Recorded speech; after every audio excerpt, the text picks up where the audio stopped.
Bem-vindos a mais um vídeo em nosso canal. Você já imaginou o chão tremendo de repente, prédios balançando e a terra se movendo? Esse é um dos fenômenos naturais mais impressionantes e assustadores do planeta, os terremotos. Mas afinal, por que eles acontecem? Para entender os terremotos, precisamos olhar para algo que normalmente não percebemos: o interior da Terra.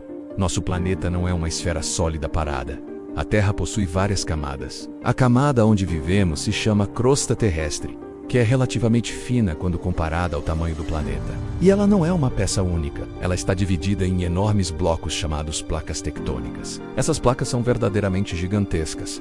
Algumas têm milhares de quilômetros de extensão. E elas estão em movimento constante, muito lentamente, mas se movendo o tempo todo. Em média, essas placas se movem apenas alguns centímetros por ano. Parece pouco, mas ao longo de milhões de anos, isso muda a geografia. Essas placas podem se afastar, se aproximar ou deslizar umas contra as outras. E é justamente nesse movimento que surgem os terremotos. Quando duas placas se encontram, nem sempre deslizam suavemente. Na maioria das vezes elas ficam presas por causa do imenso atrito. Mas mesmo presas, a pressão continua aumentando. As forças dentro da Terra continuam empurrando essas placas com uma força descomunal. Imagine dobrar uma régua de plástico. Você força, até que de repente ela estala. Algo parecido acontece com as placas tectônicas. A pressão vai aumentando por anos, décadas, às vezes séculos, até que chega um momento em que a rocha não aguenta mais. Então ocorre uma ruptura. A energia acumulada é liberada de forma extremamente rápida, gerando ondas que se espalham pelo solo.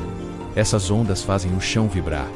Esse é o terremoto. O ponto dentro da Terra onde ocorre essa ruptura é chamado de hipocentro.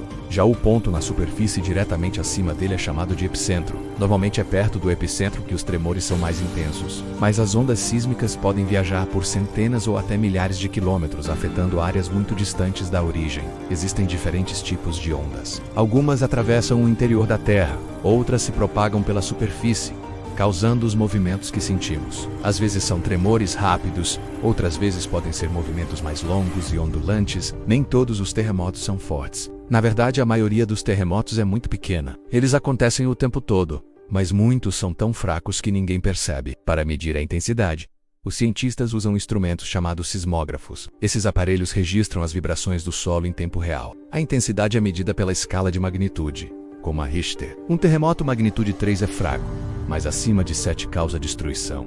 Por que alguns lugares têm mais terremotos? A resposta está nas bordas das placas tectônicas, regiões chamadas de falhas geológicas. Uma das regiões mais famosas é o Círculo de Fogo do Pacífico. Essa área envolve vários países como Japão, Chile e Estados Unidos. Ali ocorre grande parte da atividade sísmica do planeta. Além dos terremotos, essa região também possui muitos vulcões ativos. Alguns terremotos ocorrem no fundo do oceano. Quando isso acontece, o movimento do solo pode deslocar enormes quantidades de água. Isso pode gerar ondas gigantes, chamadas tsunamis. Essas ondas viajam milhares de quilômetros e podem causar destruição enorme ao chegar à costa. Por isso, sistemas de alerta de tsunami foram criados, mas será que os terremotos podem ser previstos? Infelizmente, não com precisão. Cientistas identificam regiões de risco, mas prever o momento exato ainda é muito difícil. Mesmo assim, a ciência continua avançando. Hoje existem sensores espalhados pelo planeta monitorando constantemente os movimentos da Terra, ajudando-nos a entender melhor nosso mundo. E uma coisa é certa: a Terra está viva. Mesmo que não percebamos, o planeta está em constante movimento. Continentes se deslocam, montanhas se formam e oceanos mudam. Os terremotos são uma das provas mais claras de que nosso planeta está sempre se transformando. E você, já sentiu um terremoto? Obrigado por assistir. Deixa o like para nos ajudar a criar mais conteúdo sobre o mundo em que vivemos.